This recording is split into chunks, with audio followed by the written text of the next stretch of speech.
Salawat serta salam semoga tetap tercurahkan pada junjungan kita Nabi Muhammad sallallahu alaihi wasallam, serta keluarga, sahabat dan para pengikut yang alhamdulillah di malam ini masih ada saudara kita yang terpaksa belum bisa hadir.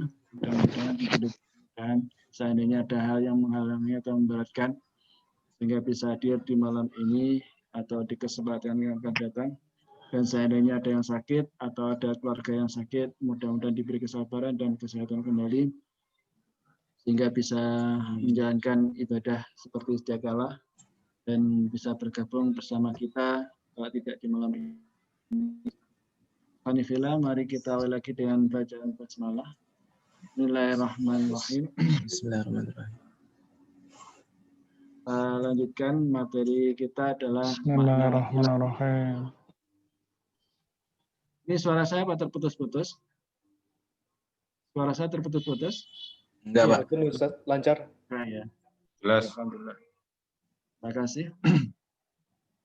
Baik, mungkin langsung saja ini karena di sini ada penjelasan supaya cepat aja langsung saya lewati yang Arab tapi langsung ke sini. Kata ilah. Kata ilah itu terdiri dari 3 huruf ya. Alif, lam, dan ha. Kalau merujuk secara kamus besar bahasa Arab, maka atau dikatakan aliha itu memiliki beberapa makna atau arti.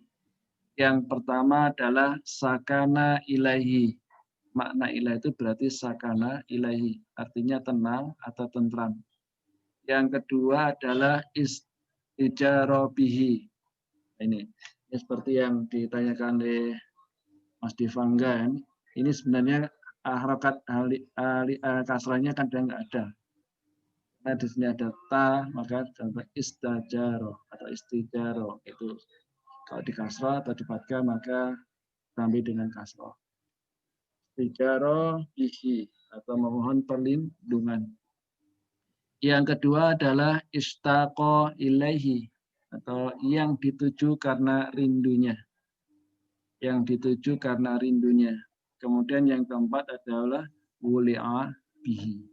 Wuli'a bihi. Dan semua ini ketika aliha atau yang bermakna 4 poin kata menurut bahasa Arab ini itu bisa nanti menjadikan kita itu abadahu, menyembahnya, mengabdinya gitu. Baik Hanifillah, ketika kita mengucapkan kalimat syahadat yaitu kalimat la ilaha illallah ya, itu bimakna, kata ilahnya bimakna.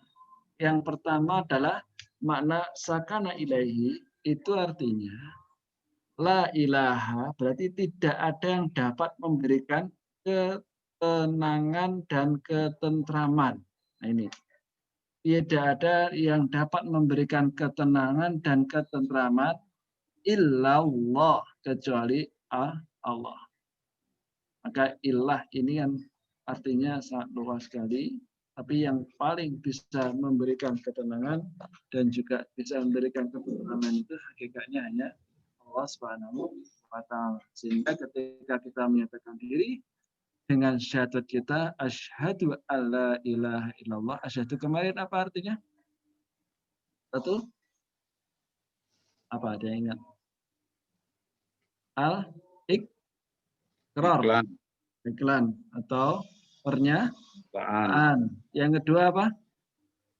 Al-Qasam. Al-Qasam atau Sumpah. Yang ketiga? Al-Ahdu. Al-Ahdu atau janji. Jadi ketika asyhadu itu maknanya 3 tadi. Saya mengikrarkan diri, saya bersumpah, saya berjanji bahwa makna yang pertama, tidak ada yang dapat memberikan ketenangan dan ketentraman kecuali Allah. Ini pemahamannya. Ini kata kunci yang harus kita pahami yang pertama. Makanya fa'lam. Maka ketahuilah. Artinya kita disuruh belajar supaya tahu. Makanya kalimat syahadat ini penting sangat. Kalimat tauhid ini penting. Ketahuilah bahwa salah satunya ini tidak ada yang dapat memberikan ketenangan dan ketentraman kecuali Allah. Dan inilah semua orang, hampir semua orang itu pasti pengen ini. Kalau nggak punya ketenangan, nggak ada ketentraman, itu kan kadang-kadang bisa mencari-cari ketenangan yang kadang-kadang salah. Ya. Sehingga mencarinya mungkin menepi di Gunung Kawi, atau mungkin semedi, atau di mana begitu. Padahal kata kuncinya kalau pengen tenang, ala bidzikrillahi tatma'innul qulub, ya. Ingatlah bahwa ya, ingatlah dengan ingat Allah itu sebenarnya hati menjadi tentram. Masuk tilawah itu juga ingat Allah. Baca Quran itu ingat Allah. Tenang nanti. Kalau nggak percaya praktekkan. Kalau nggak tenang ya kurang banyak berarti baca ya. Khanifillah. Makanya inilah yang kita sadari bahwa kita sebagai seorang Muslim itu harus yakin bahwa tidak ada yang dapat menenangkan dan menenteramkan, ini loh yang penting sekali.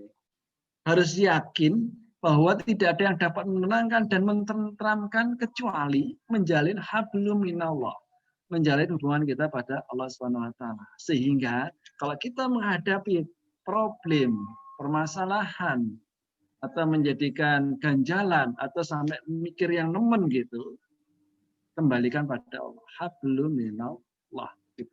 Pasrahkan pada Allah. Gimana caranya? Ya, salah satunya sebagaimana dijelaskan dalam Quran surat 13 ayat 28 tadi, yaitu ala bizikrillahi tatma'innul qulub. Ala, ingatlah, bizikrillahi, dengan zikir atau mengingat Allah, hati menjadi tentram. Menjadi tentram. Jadi pahami ya? Jadi kalau pengen tentram, ya zikir.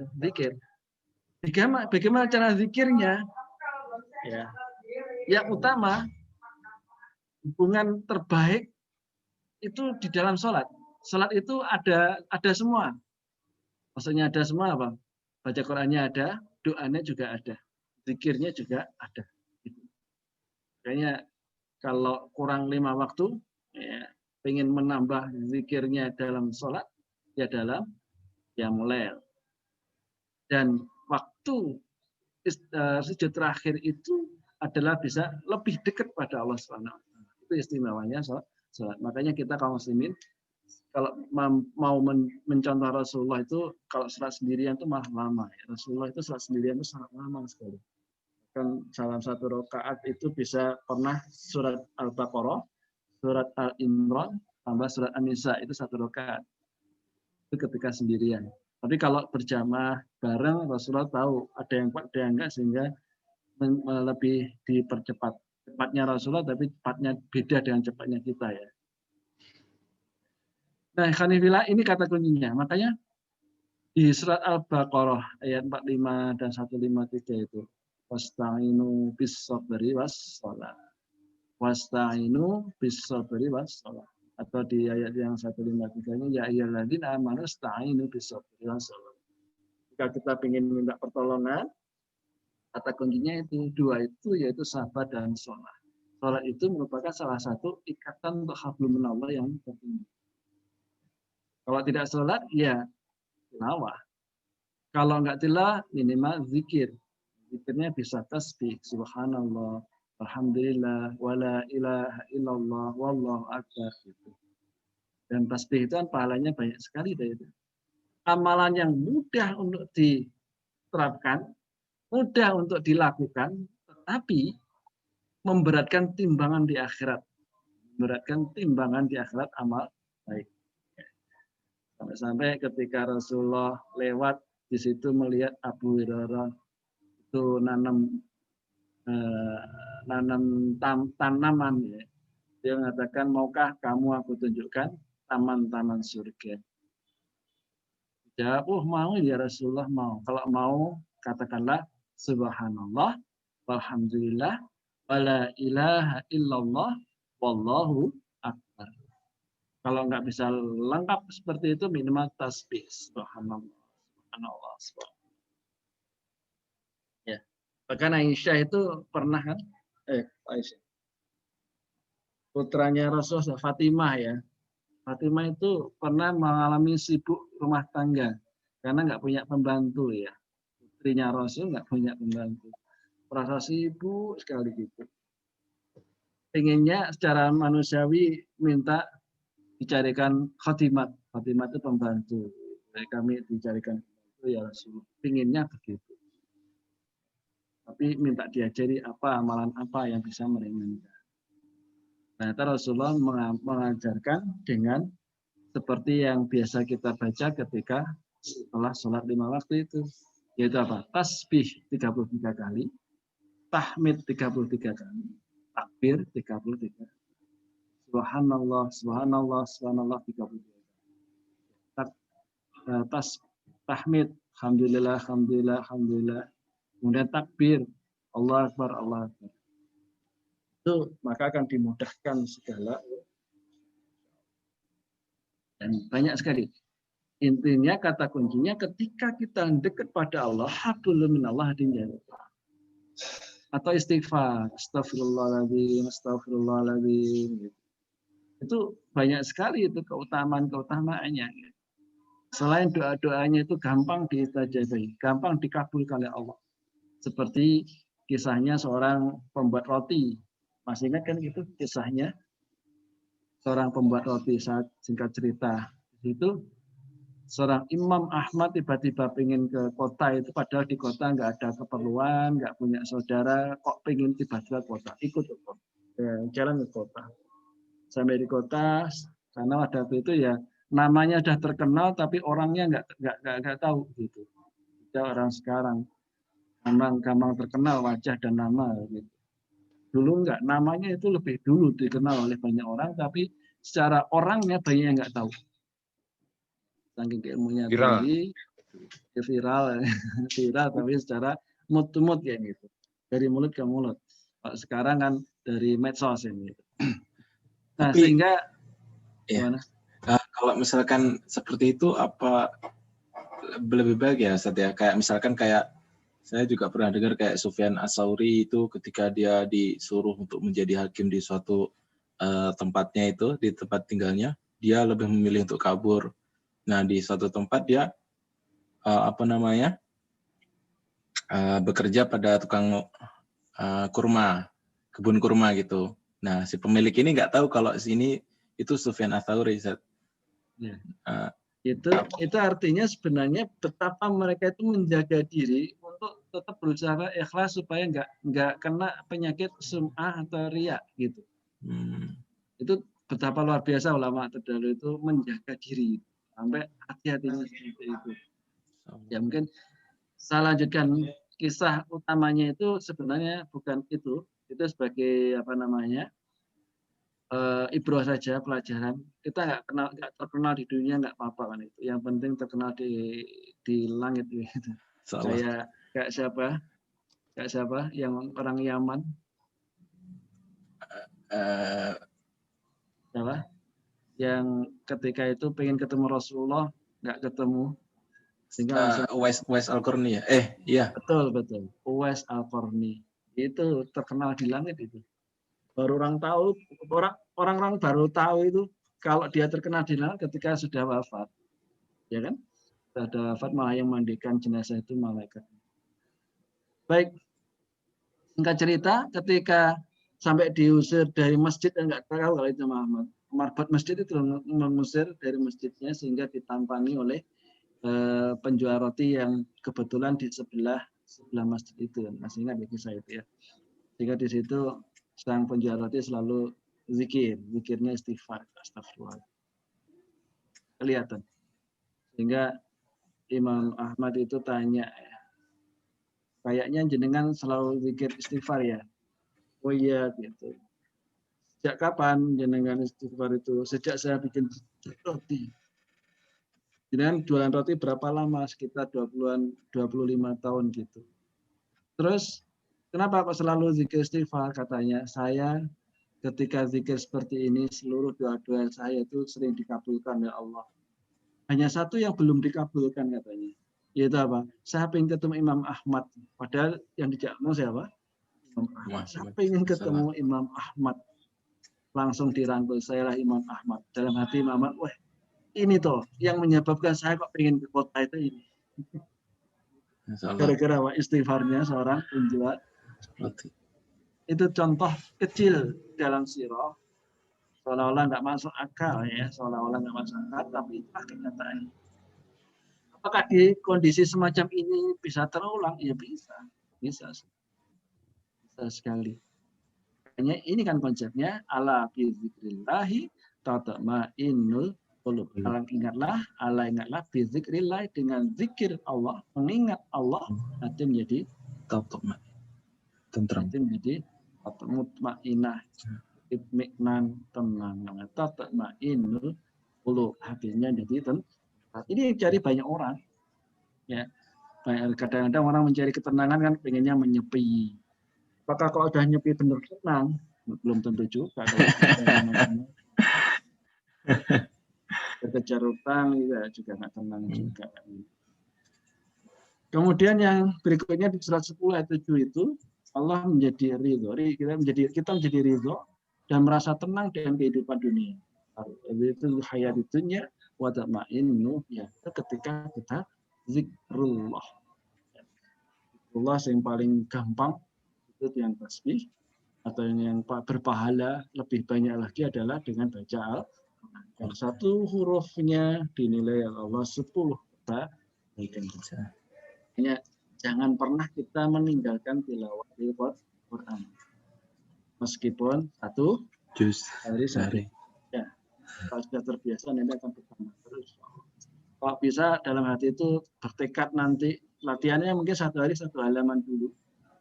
Tambah terus, yang penting istiqomah sehingga bisa satu juz, terus bisa istiqomah tambah sedikit lagi. Kalau bisa syukur-syukur satu hari 5 juz. Gitu. Puasa nanti insya Allah bisa 10 juz.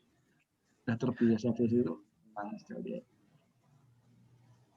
Fafilah, kemudian makna yang kedua, ya, makna la ilaha, makna alihah atau ilah yang kedua adalah istijaro bihi atau istajaro bihi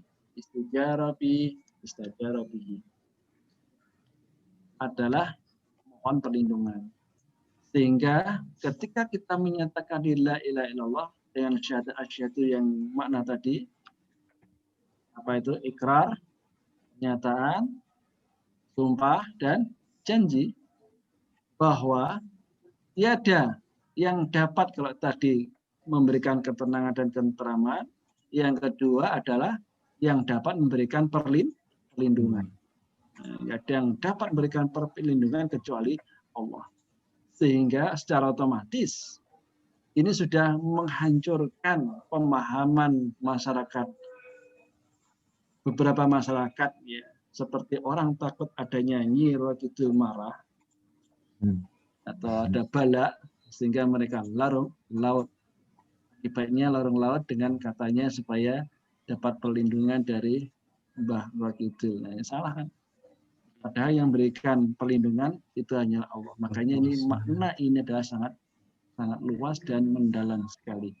Bahwa tiada yang mampu memberikan perlindungan kecuali Allah Subhanahu wa taala. Masuk orang-orang sekarang mungkin ada yang ya kayak jimat tuh ya. Kadang-kadang gara-gara pakai jimat nggak cerdas dibacok misalnya. Seolah-olah yang melindungi jimat itu sehingga nggak cerdas dibacok kan gitu. Apakah benar orang yang menggunakan seperti itu mesti selamat? Ternyata enggak juga kan. Kalau memang Allah menghendaki, meskipun awalnya itu dengan sombongnya nggak bisa dibaca, kalau Allah menghendaki dia ternyata bisa kebaca, ya itu aja. Ya, itu kan perlindungan yang biasanya ya dari jin kan gitu. Ketika yang baca Bismillah dulu atau baca ayat kursi, itu kan jinnya lari ya, kena tenang. Atau mungkin sering dengar ketika ada pameran atraksi seperti itu, serius kena beneran kan ada juga kan itu. Ya, kecelakaan bahasa mereka. Tapi hakikatnya yang memberikan perlindungan hakikatnya kalau Allah berkehendak ya Allah. Khanifillah ini di surat 72 ayat 6 ini. Banyak di antara manusia itu minta perlindungannya pada jin. Ya. Jin itu kalau dimintai perlindungan dia membesar kan. Diejek juga malah membesar. Dalam kisah itu pernah Rasulullah bersama sahabat ketika itu ontanya bahasa kita ini kesandung ya, pleset, set. Terus sahabatnya anatullah jin gitu, setan, ngelakni setan gitu. Rasulullah ditegur, jangan. Jin itu bisa membesar, bahkan lebih besar menjadikan lebih besar dari rumah, tetapi sebaliknya jin itu bisa mengecil, lebih kecil dari lalat. Tergantung bagaimana kita mensikapi perlakuan terhadap jin itu. Ini ketika diajak itu, itu malah bangga dia. Kenapa? Ya berarti dia merasa yang bikin celaka itu dia kan gitu. Itu bukan yang bikin celaka itu apa? Semua bahaya, semua perlindungan itu bukan lagi Allah, tetapi dia. Dia malah bangga. Kalau manusia diajak kan benci ya, tetapi dia merasa wah berarti ini sukses ya. Jaraknya manusia sukses. Makanya ini adalah di surat ini jelaskan ini akan didapati bencana dan dosa. Kan dalam hadisnya meski semua makhluk melindungi seseorang, tapi kalau Allah menimpakan bencana, maka akan tertimpa bencana itu. Tapi sebaliknya juga, meskipun semua orang berusaha menghancurkan, kalau Allah melindungi ya tetap terlindungi. Ya kayak Nabiullah Musa, meskipun Fir'aun itu berusaha membunuh ya semua bayi-bayi yang generasinya Nabi Musa, tapi kalau Allah melindungi ya terlindungi. Gampang. Kemudian berikutnya pemakna yang ketiga, yaitu yang dituju karena rindunya istaqa ilahi. Kata ilah adalah istaqa ilahi. Sehingga ketika kita menyatakan la ilaha illallah, maknanya tidak ada yang dituju karena rindunya kecuali tidak ada yang dituju rindunya kecuali Allah. Sehingga muncul slogan yang sering kita dengar dengan istilah Allahu ghayatuna. Allah adalah tujuan kami. Kalau tidak bisa begini, Allah dan tujuan kami, artinya apa? Seluruh amal, aktivitas kehidupan kita itu hanya karena Allah. Kalau kita mampu semua amal, aktivitas kehidupan kita karena Allah, maka itulah dikatakan ikhlas. Inna sholati wa nusuki wa mahyaya lillahi rabbil alamin. Sesungguhnya ibadahku, matiku, inna sholati sungguh sholatku, wa nusuki dan ibadahku, wa mahyaya dan hidupku, wa mamati dan matiku, lillahi rabbil alamin, hanya untuk Allah. Kalau sudah mampu seperti ini, maka ibadah itu ada orang atau enggak ada orang tetap semangat. Ibadah dalam arti yang luas. Ibadah mahdoh atau ghairu mahdoh, termasuk bekerja itu juga ibadah. Bahkan mungkin yang nanti berkeluarga itu, nikah itu nanti juga ibadah. Gitu. Nah, ibadah yang paling enak itu nikah. Gitu. Yang mau nikah. Dan paling lama juga, Pak. Tapi bagi yang belum itu kadang-kadang rada berat. Tapi sudah itu, oh ternyata nikmat gitu. Nah, ikhwanifillah, makanya di ayat yang lain, di surat 51 ayat 50 sampai 51, 50 sampai 51 itu sering kita jumpai fafiru ilallah, larilah kamu menuju Allah, ampunan Allah, gitu dan seterusnya. Ya. Kalau lari, tabiatnya itu muka ke depan. Lari itu kan muka ke depan. Kalau kencang, nggak akan noleh-noleh gitu. Lurus gitu. Lurus. Diceluk ora, noleh gitu. Bahasanya wong Jawa kan. Karena larinya kencang. Noleh kan bahaya, jatuh. Nah, kalau kita bisa seperti itu, maka amal aktivitas kehidupan kita, ibadah kita, atau aktivitas keseharian kita dari mau tidur sampai mau tidur lagi, itu kalau karena Allah udah enek wong ngelok nih, atau ada orang yang mengelem, ngelok nih atau ngelem, itu enggak mempengaruhi, tetap saja semangat. Ya. Tapi kalau karena orang, kalau dilok nih emosi atau menjadi asal-asalan, kalau dilem semangatnya luar biasa. Ya, yang baik gimana? Ya karena Allah. Sehingga meskipun anjing menggonggong, kafilah tetap berlalu. Ya, meskipun dilakne, wah sok alim. Biasanya sekarang kan begitu. Sok alim, sok ini gitu. Udah nggak usah dijawab itu. Sok alim kemudian nggak menjadi beramal, itu kan berarti ngendeki kita untuk beramal ibadah yang lebih semangat lagi. Makanya kita hendaknya di ayat ini jelaskan jangan terbuai dengan dunia dan orang lain.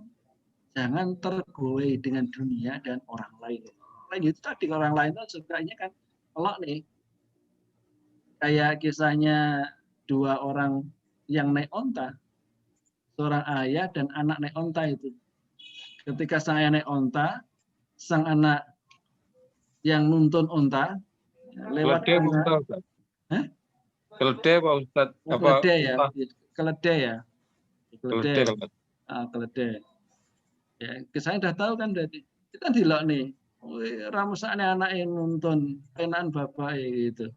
Ketika di satu kampung dibalik lagi anaknya yang naik, dia yang nonton dilok nih naik. Iya anak nanti dugo, masuk bapak ikut nonton kan. Ya. Akhirnya dinaiki semua, semua naik ya. Nih, so yo dilok nih ramusane keledene, gak mesane hewane, kabeh numpah. Mudun kabeh yo dilok nih. Ya. Oh goblok. Anak tunggangan nggak dinaikin itu. Nah, artinya apa? Ya kadang-kadang inilah ujian itu yang sering itu justru dari ini. Ada orang misalnya nggak pernah ke masjid tiba-tiba anak ngeluh, endungaren gue. Udah langsung ratap, besok ratap kok. Gitu. Ya, ini makanya inilah pentingnya kita harus paham, kita jangan terbuai dengan manusia. Tapi kan kebanyakan orang harus dilatih dulu, nggak apa-apa. Harus dilatih, makanya kita pun harus memperlakukan orang itu yang sebaik-baiknya sehingga tidak menyebabkan mereka itu enggan melaksanakan amal ibadah gara-gara lisan kita lah, gara-gara perbuatan kita ya. Kadang-kadang saya pernah baca itu ada orang yang tatoan kayak tatoan kan mungkin kayak penjahat gitu ya. Itu ke masjid gitu. Ketika ke masjid pas duduknya itu dekat kotak amal. Apa yang terjadi? Pasti dicurigain ya. Curiga kabeh ngelirik. Jadi enggak ngrungokne khutbah ya, ngelirik. Orang yang tatoan tadi ini itu. Orang kalau dicurigai apa enak? Enggak enak. Ya boleh waspada tapi jangan berlebihan dalam mencurigai orang. Ternyata sang tatoan ini mau bertobat kan? Mau bertobat. Dan orang-orang seperti itu harus diperlakukan dengan sebaik-baiknya juga ya. Dan kalimat bahasa-bahasa yang membumbung atau yang menjadikan kerasan di Sanifillah di dalam Quran surat 16 ayat 28 wala ta'tu innaka anhu. Janganlah kedua matamu berpaling dari. Nah, kita lanjutkan. Kata ilah bermakna wuli abihi atau paling dicintai atau dirindukan. Sehingga kita harus meyakini ketika kita mengatakan la ilaha illallah ini maknanya tidak ada yang dicintai atau yang dirindukan kecuali Allah. Paling dicintai dan paling dirindukan hanya Allah. Pernah dengar kisahnya Hamdulillah. Hamdulillah itu ketika temanten baru, ya, masih honeymoon yang pertama, ketika itu ya ada seruan untuk jihad pada waktu itu. Seruan jihad. Mendengar seruan itu, alhamdulillah langsung berangkat. Suratul istijabah, bersegera untuk memenuhi panggilan Rasulullah untuk berjihad. Sampai akhirnya wafat, syahid. Ketika syahid itu, ya setelah inspeksi bahasa kita dicek oleh Rasulullah, para sahabat siapa-siapa yang syahid, ya, ternyata salah satunya adalah alhamdulillah. Dan beda dari jenazah yang lainnya, alhamdulillah itu jenazahnya, tanahnya itu basah sendiri. Tanahnya basah sendiri. Yang lainnya enggak. Para sahabat kan bingung, ya basah sendiri. Rasulullah Ya, coba tanyakan pada istrinya. Ya, ternyata gara-gara surat istijabah, bersegera untuk memenuhi panggilan Allah dan Rasul dalam berjihad, sampai syahid itu, ya kan, ternyata dalam kondisi janabat kan, belum sempat mandi. Sehingga yang mandikan siapa? Para malaikat. Dimandikan malaikat sehingga tanahnya basah sendiri. Ini luar biasa. Ketika mementingkan Allah. Kalau kita kan mungkin belum sampai itu. Paling enggak ketika lagi ngerjakan apa, dengar azan Allahu Akbar itu seruan Allah. Kita mampu enggak menghentikan apa yang kita kerjakan untuk memenuhi seruan azan itu. Kalau mampu itu prestasi. Atau yang kedua, ini yang sering. Ketika lagi tidur, kemulan itu, apalagi baru tidur ya. Masih ngantuk tapi kerungu azan, dengar azan. As-salatu khairum minan naum. Itu paham artinya. Salat itu lebih baik daripada tidur. Tapi apa jamnya? Setelah dilungkas. Akhirnya apa? Lap. Gak pakai lama itu sudah ketinggalan sholat jamaah. Itu sering terjadi. Nah, kalau kita mampu mengalahkan seknya itu, langsung bangkit. Itu ada prestasi, berarti kita sangat cinta, sangat rindu kepada Allah. Ya. Ini diilustrasikan juga boleh jadi kita itu cinta anak, cinta harta dan lainnya. Itu boleh jadi dan hal yang wajar. Tapi hendaknya kita bisa menjadikan Allah itu asyadun hubbalillah. Cinta Allah yang paling tinggi sebagaimana dijelaskan di Quran surat Al-Baqarah ayat 165. Ya. Kenapa cinta tertinggi harus pada Allah? Karena tabiat cinta itu kan membutuhkan pengorbanan. Ya. Dulu dengar lagu zaman kita ya, apa namanya, istilahnya apa, dunia serasa milik kita berdua kan gitu. Iya, namanya cinta. Lagunya siapa itu? Rona Karna atau siapa itu ya? Yang namanya cinta tai lalat rasa coklat. Tai kucing. Tai kucing ya. Enggak apa lagu masalah. Saya ingat ya. Itu contoh pengorbanannya seperti meskipun jual celana yang katanya siapa itu. Di lagu-lagu yang lucu-lucu, tapi kalau coba kita ambil hikmah yang terbaik, kalau cinta yang tertingginya itu hanya Allah, luar biasa. Meskipun jual celana untuk ya, meskipun jual celana untuk apa begitu. Ya. Kalau hujan-hujan, kalau suka bola, meskipun hujan-hujan itu berangkat. Kenapa? Cinta bola. Dan ini mestinya kalau cinta pada Allah, meskipun hujan, waktunya jamaah ya berangkat. Kan mestinya. Cuman kenyataannya kan enggak. Ya. Nyatanya enggak. Dan seterusnya. Kita lanjutkan. Berikutnya adalah abadahu. Ini adalah arti ilah yang merangkum semua arti ilah-ilah tadi. Semua tadi, mana tadi, apa tadi? Ketenangan, ketentraman, terus apa lagi? Dicintai, dirindukan. Apa? Paling dicintai, dirindukan. Yang dirindukan, terus apa lagi? Yang dituju. Yang dituju, semuanya itu artinya terangkum di sini ini. Yaitu apa? Makna abadahu. Abdi, itu yang abdi. Orangnya namanya abid. Abidun. Abidun ham. Aktivitasnya abadahu, mengabdi. Inilah arti makna ilah sesungguhnya, sehingga ketika abadahu itu artinya 4 itu kita bahas: merasa tenang, minta perlindungan, menuju karena rindunya, dan sangat mencintai. Siapa? Tidak ada yang bisa memberikan ketenangan, tidak ada yang bisa perlindungan, tidak ada yang bisa yang paling dirindui dan yang paling dicintai kecuali Allah. Ini arti yang sehakiki makna la ilaha illallah. Kalau sudah bisa memahami makna ini kan luar biasa aktivitas kehidupan kita. Ya kan? paling dicintai, paling ini, paling ini. Hanifillah, sedikit lagi, ya, bahwa tuntutan pengabdian, ya, kalau sudah abadahu tadi, pengabdian itu akan tercapai kalau dilakukan dengan kamalul mahabbah. Ya. Kita itu bisa dikatakan menyembahnya kalau kita lakukan dengan kamalul mahabbah. Sempurna dalam mencintainya. Sempurna dalam mencintai itu misalnya dia akan menjadi merasa asyik ketika bersama. Kalau bersama kekasih kan asyik ya. Bisa berlama-lama gitu. Ya kan?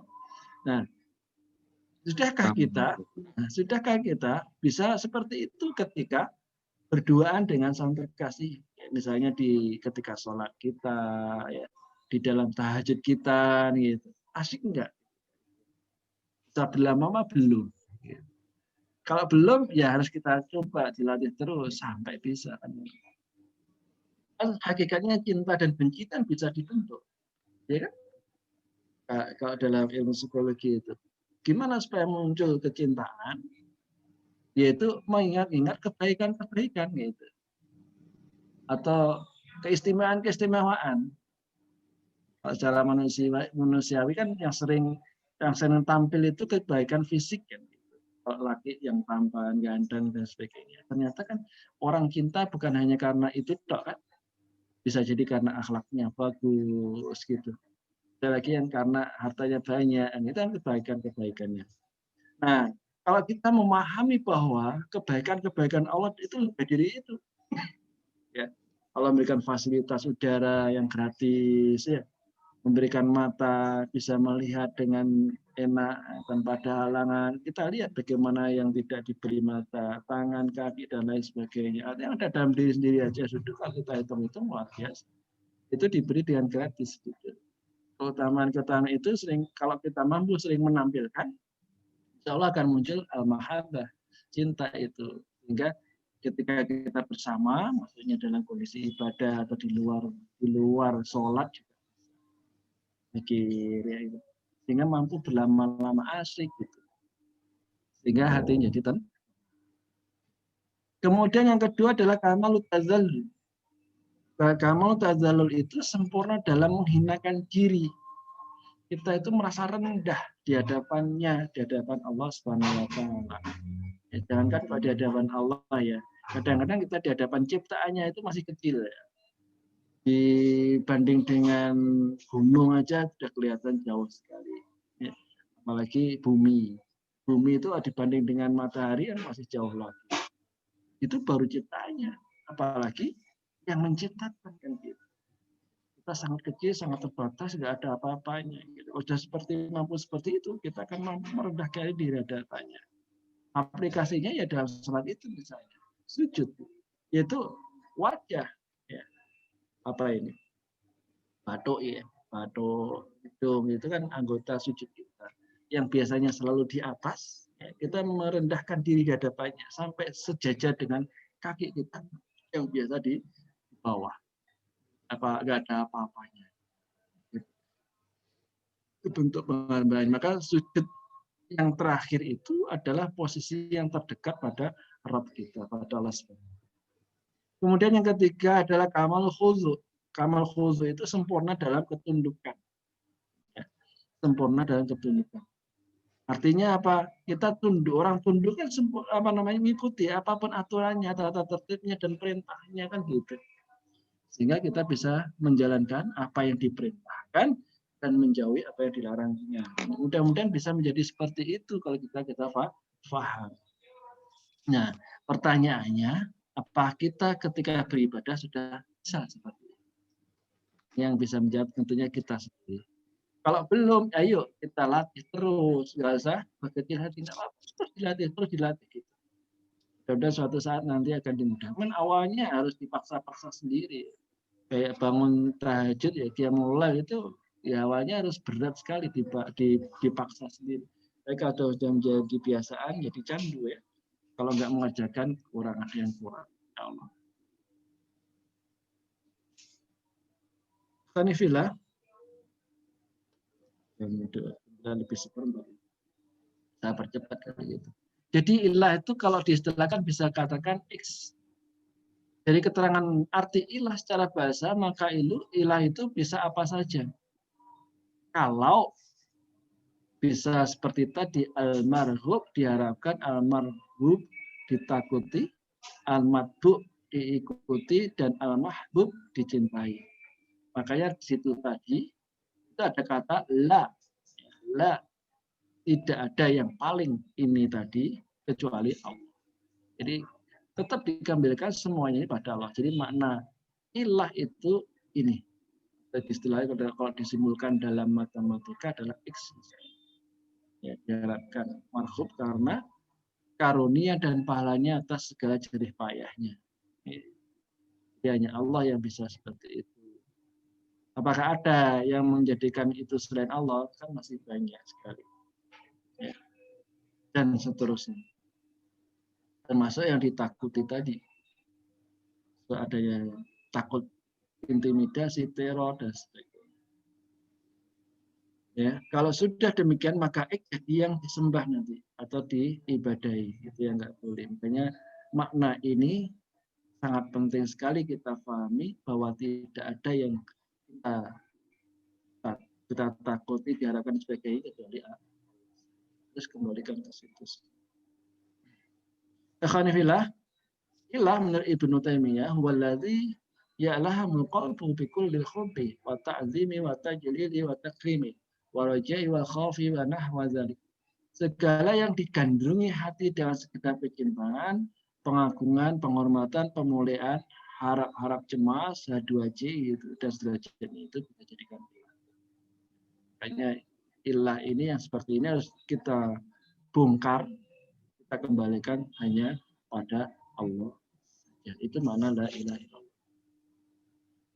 Kemudian pengabdian kepada Allah hanyalah kepada Allah saja. Kenapa? Karena Allah sajalah yang memiliki otoritas, memiliki pemilik kata sesungguhnya, pemilik kedaulatan sesungguhnya. Dapat cepat. Khafilah. Inilah Allah sebagai sahibul wilayah. Allah pemilik otoritas. Hak memerintah dan memimpin itu hakikatnya yang hakiki di tangan Allah. Bukan yang lainnya. Alalahul khalqu wal amru di surat 7 di Imam.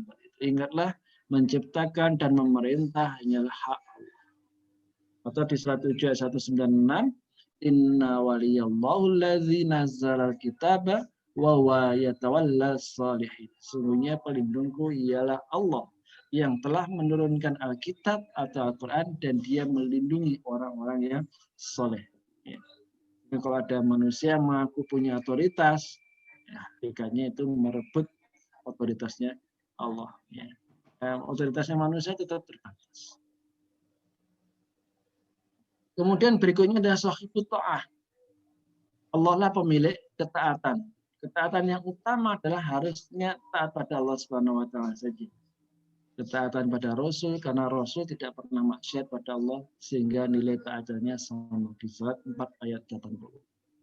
Bagaimana dengan ketaatan ulul amri? Ya, ketaatan pada ulul amri itu punya syarat. Ya, syaratnya ulul amrinya itu juga taat pada Allah Subhanahu wa taala. La ta'ata fi ma'syiati innama ta'atu fi ma'ruf. Tidak ada ketaatan dalam maksiat, ketaatan itu hanya pada masalah ma'ruf mutalakun alaih. Artinya apa? Kalau ulul amrinya sudah mengajak kepada kemaksiatan, ya kita wajib tidak mentaati. Seperti pemerintahnya Fir'aun itu jelas sekali. Mengajak menyembah dirinya. Itu jelas wajib untuk tidak ditaati. Kemudian berikutnya sahibul hakimiyah. Ya. Sahibul hakimiyah. Yaitu pemilik kedaulatan. Kedaulatan ada di tangan Allah. Inna hukma ilhukmu ilallah. Menetapkan hukum itu hanyalah hak Allah. Ya. Gimana dengan kedaulatan rakyat yang beredar semacam selama ini? Kalau kedaulatan rakyat itu bermakna bahwa bagaimana umat Islam itu sebagai mayoritas mendapatkan aspirasi Islami gitu. Sebagai upaya-upaya manusia saja. Tapi hakikat yang yang pemilik sesungguhnya adalah. Yang kedua adalah makna kedaulatannya itu memastikan bahwa negeri ini ada negeri hukum sehingga hak-hak terlindungi sesuai dengan tujuan syariat atau maqasidul syariah. Khanifillah, sedikit lagi, 2 slide lagi.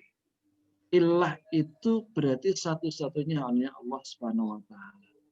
Yang kita berikan cinta yang sempurna, penghinaan diri yang sempurna, ketundukan yang sempurna itu hanyalah untuk Allah Subhanahu wa taala. Jadi yang memiliki otoritas, ketaatan dan kedaulatan hanya Allah Subhanahu wa taala. Sebagaimana di dalam Quran surat 20 ayat 14. Innani anallahu la ilaha illa ana fa'budni. Innani, inna sesungguhnya ni aku, ana aku, ya, ini adalah harfut taukid, sesungguhnya aku ini adalah gitu. Aku loh itu Allah. La ilaha tidak ilah, gak ada ilah yang tadi maknanya sudah kita bahas tadi. Illa ana kecuali aku ini, balik sini lagi. Maka fa'budni, maka ubudu. Ya, ini harakat ini kan kalau di awal kan nggak ada harakatnya kan. Nah, ketika di sini dhamma seperti yang ditanyakan Mas Devan tadi di dhamma, maka di sini dia harakatnya dhamma. Ubudu. Kalau ini seandainya nggak ada fa-nya, baca di awal gitu, ubudu. Kalau di terus maka harakatnya ini hamzahnya ini nggak dibaca, nggak ada harakatnya. Fa'bud nih, fa'bud nih. Kalau nggak ada fa-nya, berhenti di awal menjadi ubud nih. Jadi hamzahnya seperti dijelaskan oleh Mas Adi tadi adalah hamzah wa. Kemudian yang terakhir ikhwani fillah, dialog Rasulullah SAW dan Banu Syaiban, BS Banu Syaiban. Kepada apa kau menyeru kami wahai saudara Quraisy? Rasul menjawab, aku menyeru agar kalian menyatakan diri atau mengatakan la ilaha illallah. Maka Banu Syaiban mengatakan, kalau begitu kamu akan diperangi oleh bangsa Arab dan non-Arab. Kalau dengan Arab kami berani, tapi kalau dengan Persia tiada ampun kata. Apa aja Rasulullah?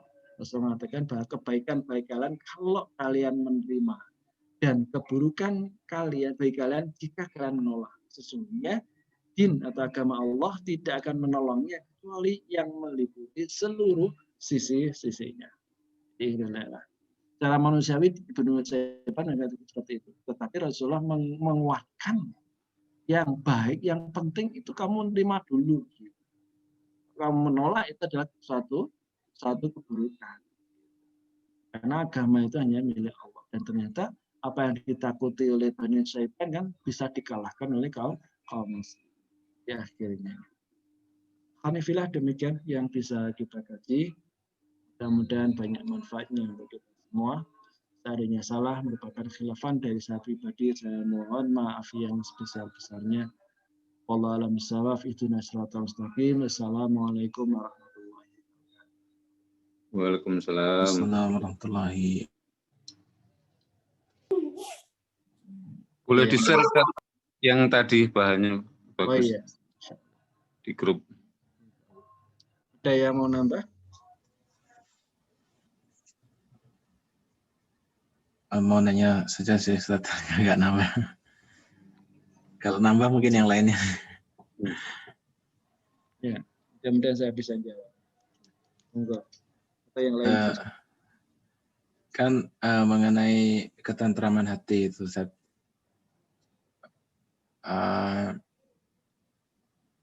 Itu kalau misalkan kita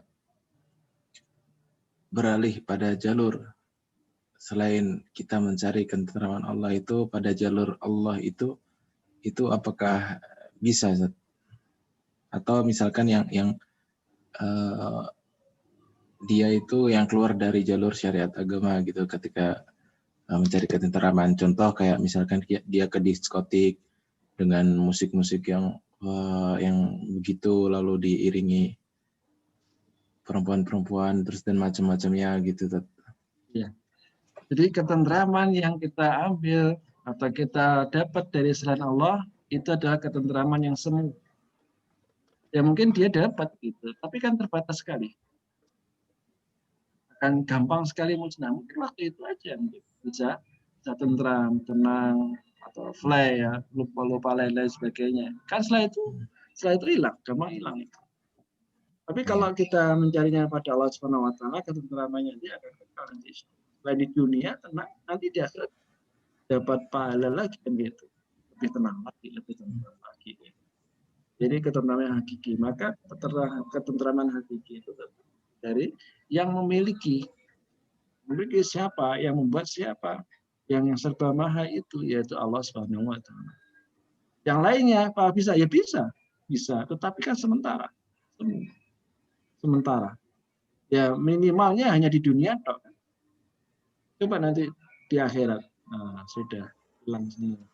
Nggak usah sampai akhirat ya. Mungkin di dunia, di akhir kehidupannya atau ketika usia sudah tua, itu akan menyesalnya luar biasa itu. Nggak tenangnya menjadi lebih banyak. Atau selepas, nggak usah sampai tua lah. Selepas melakukan itu, mungkin ketika melakukan tenang. Tapi setelah itu, apakah tetap tenang kan gitu? Bahkan mungkin lebih nggak tenang malah. Atau malah mengalami ketakutan atau sebaliknya.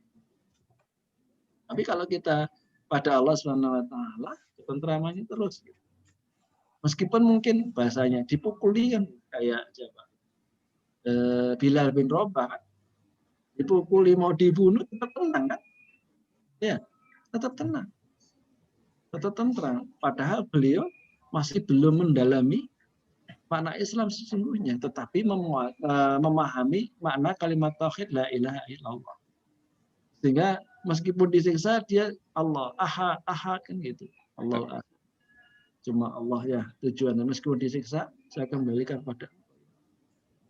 Sehingga meskipun dibujuk rayu nggak peduli. Bahkan Rasulullah kan pernah digoda oleh orang Quraisy, Muhammad adalah hentikan aja dakwahmu itu. Kalau apa sih yang kamu inginkan dalam aktivitasmu itu? Apakah 3 ta ya? Tahta, wanita, harta kan gitu. Kalau engkau pengen tahta, udah kami angkat menjadi raja lewat pamannya. Kalau pengen harta, ya udah kami urunan. Orang Quraisy ini ngasih kalian harta. Atau wanita, silakan dipilih wanita yang mana yang kalian ingini. Kami akan siap untuk mengirim pada engkau. Apa jawab Rasulullah? Rasulullah mengatakan pada paman, wahai paman, seandainya mereka itu mampu meletakkan matahari di pundak kananku, hal nggak masuk akal kan? Tetapi ini sampai seperti itu. Atau bulan di sebelah pundak kiriku, maka baca Rasulullah, saya tidak akan menghentikan dakwahku itu kecuali saya nanti akan sukses dengan dakwahku itu atau kami hancur dengan dakwah. Dimusuhi dari segala dikupang kan gitu. Jadi kalau sekarang multi bangsa atau multi suku dan sebagainya. Walalah bisawah. Mungkin itu ya. Sekarang saat. Lagi yang lain. Cukup? Bagus. Kami? Bangga? Tak taruh?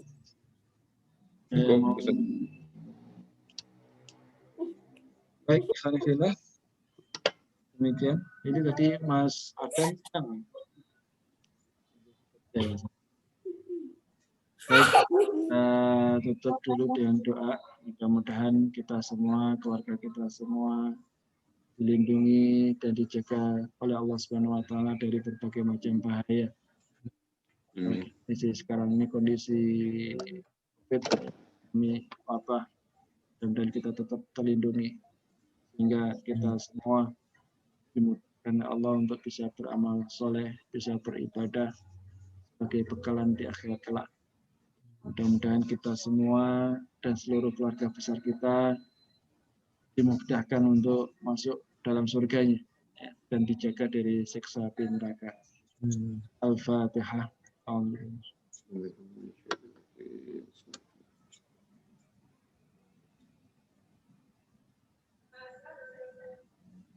Allahumma shalli ala Muhammad wa ala ali Muhammad. Bismillahirrahmanirrahim. Alhamdulillahirabbil alamin. حمدا يغفي زيدا يا ربنا لك الحمد كما من جلال سلطانك.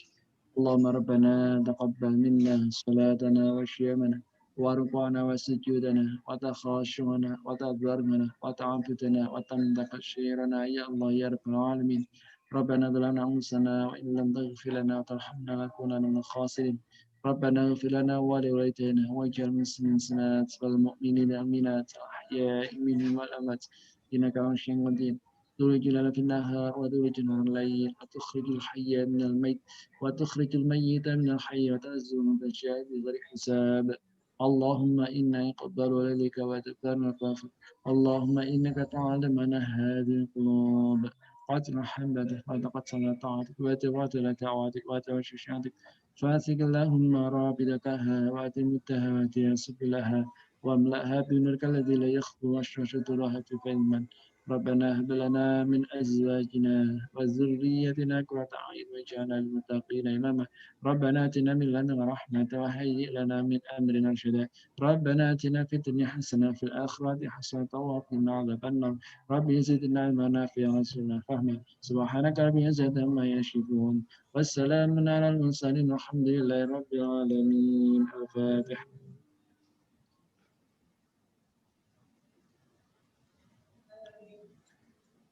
Alamin. Kita tutup dengan doa penutup majelis, istighfar dan doa kunjung majelis. Astagfirullahaladzim. Subhanakallahumma wa bihamdika asyhadu an la ilaha illa anta Astagfirullah. Alhamdulillahirabbil alamin. Assalamualaikum warahmatullahi wabarakatuh. Waalaikumsalam warahmatullahi Assalamualaikum warahmatullahi wabarakatuh. Ada yang mau ngobrol, ada yang mau